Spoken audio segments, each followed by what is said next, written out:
Hey guys, what's up? I'm going to show you how to fix a Samsung dryer that's not turning on. So you go on to the power button, you press it on. This is touch sensitive controls. You go for power and nothing happens. But you have a look inside and you can see the light comes on when you open the door. Now your model might look different from this one, but the principle applies many similar models. This is a heat pump dryer. And the heat pump dryers have a compressor inside. You can see with the Energy Star rating there. So what happens with these is if it overheats, sometimes if it overheats with the heat pump, the compressor, they have a fuse, which is part of the circuit that blows. And then you have to sort of like replace that fuse. But for this particular model and with what's happening here, if you're even getting a light in there, it means that this panel, the circuit board in here, has a fault. Sort of like I've found that moisture has got inside and it's messed up with the circuitry in there. What we're going to do, we're going to remove the top cover. Use this bit. Remove the top cover. Then we're going to remove this panel. To remove this panel and the top cover, there's two screws at the back. One will be there and one will be there at the back. It's Phillips head. And then you remove the water container. And if you have a look over there, you can 1, 2, you remove those screws, and then we'll be able to lift this off. 3 more screws at the top. 1, 2, 3. Remove those, and then you'll be able to remove this. And just pull that out. Then you've got to remove these.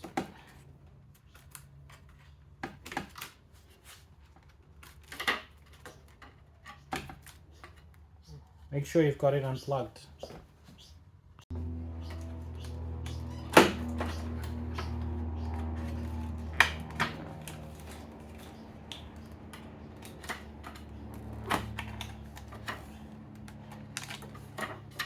Alright, so we need to remove this from the front control because this is your main board. This is your main board. And at the back, at the front here, there's your circuit board for controlling the dryer.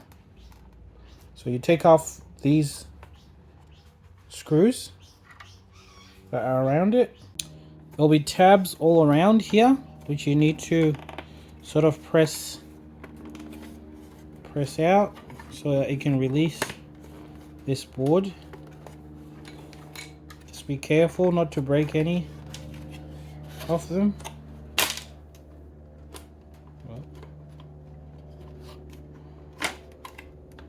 And out it comes.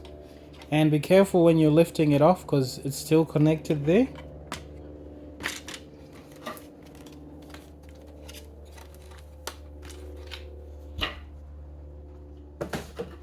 Alright, and just as I said before, you can see that there is moisture that went in there. You can see all that green there, that's moisture, and all around there.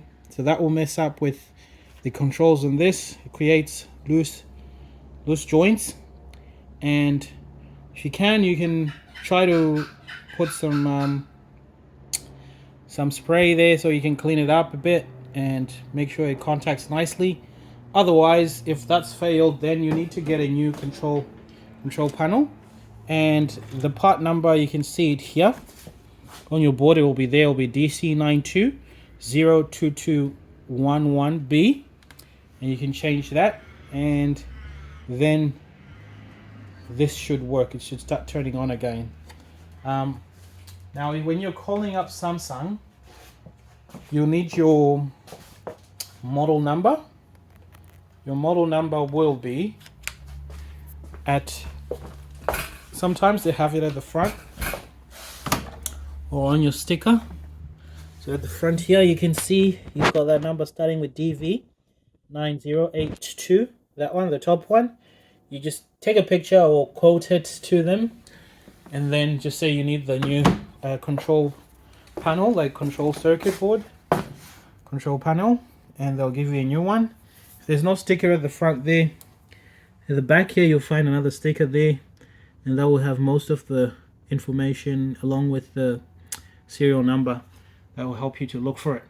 I'm gonna try and fix my board because I think I can do something with that and get this working again. So let's see how we go. Alright, so I'll just get some of this alcohol and spray that over there. And just gotta get an old toothbrush that is clean, of course. We don't want toothpaste on there. And I'm just gonna brush off that green goo off. So just clean it up.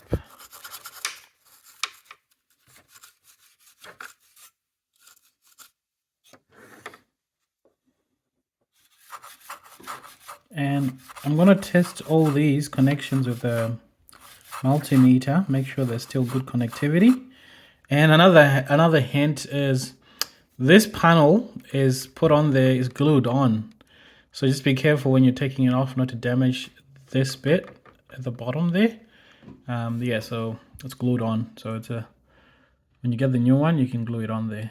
But you can see that it's a graphic touch module. That's what you need to replace. But I'm going to try to salvage this one.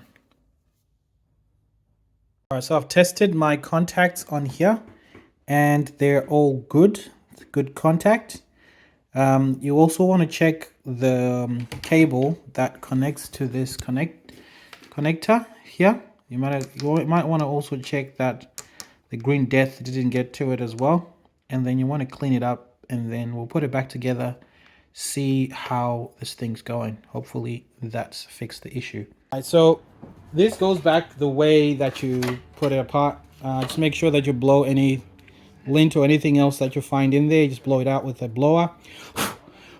And then you should be right. Get it all plugged in, then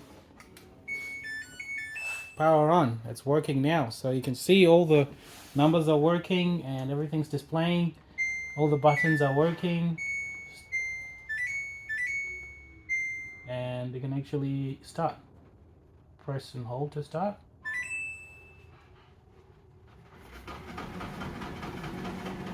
Beautiful. You can see everything's working now. Fixed. Just like that. If you get stuck at any stage, be sure to leave a comment in the comment section below and I'll try as much as I can to help you out.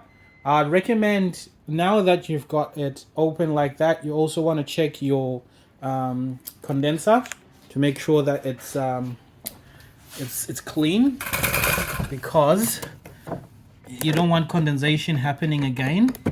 So I'm gonna open it in there. So you see all that lint that's built up. So you need to clean that up so that this thing can run at its optimal level.